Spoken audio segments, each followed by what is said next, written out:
tungod sa Dios diri ka nato, kung dili pa lang tungod ni Kristo. Amen? Amen. So, last na gyud nga point. So, we are saved by grace. We are accepted even when we are sinners. So, di-accept ta ni Lord bisan pa sa atong pagkamakasasala. Hinumdumi na matay siya samtang kita makasasala. Wala siya nagpakamatay sa mga matarong. He died for all of us, for all the sinners. Because we are forgiven through the precious blood of Jesus. No? Gipasaylo ta, pinaagi sa balaang dugo ni Ginoong Jesus. So, point 3 na. Okay? The third point is incredible grace through Jesus Christ. Kaya itong incredible, nasa na masunod niyo muna nag-incredible? Incredible hope. Incredible hook. Incredible hook. Ano gina incredible, di ba? Dako, labing, labing dako, labing amazing. Masaya, Bisaya, anak. Pasi pagawas ang in Bisaya. Incredible. Ganun, kung dili di mo ma-explain. Amazing kay ka, Lord. Katingalahan. Katingalahan. Arang. Nigawas na siya ng pagkakuan ni Pastor Ray. Incredible grace. Kaya bang, kinsa ba mo hatag nato, ana? Kinsa good lang may...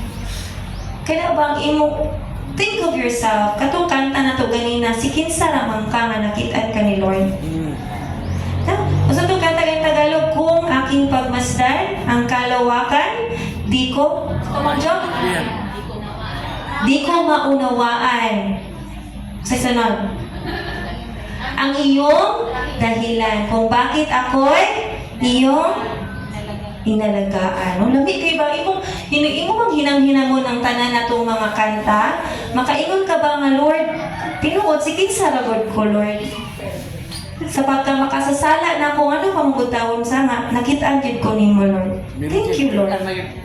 Thank you, Lord, nga bisan pa diay nga dili ko mo shine sa world, pero diha nimo basidlak daay ko. Amen. Sama po dito sa mga bituon nga siguro wa ta nakitaan sa uban, pero sa Lord, dami kayo kay nakitaan ta niya. And that is why nga makaingon ta ba nga it's an incredible grace. Yan man. Grasya siya, libre. It is a favor from the Lord. Ang atong kaluwasan grasya, wala na to paningkamuti. Kisa may nalingkamot para nato, wag ani ka paningkamuti kay iyahag yung gihatag ang tanan. Jesus. Pag paningkamot is different from giving all. Kani siya iyahag yung gihatag, i-sacrifice niya.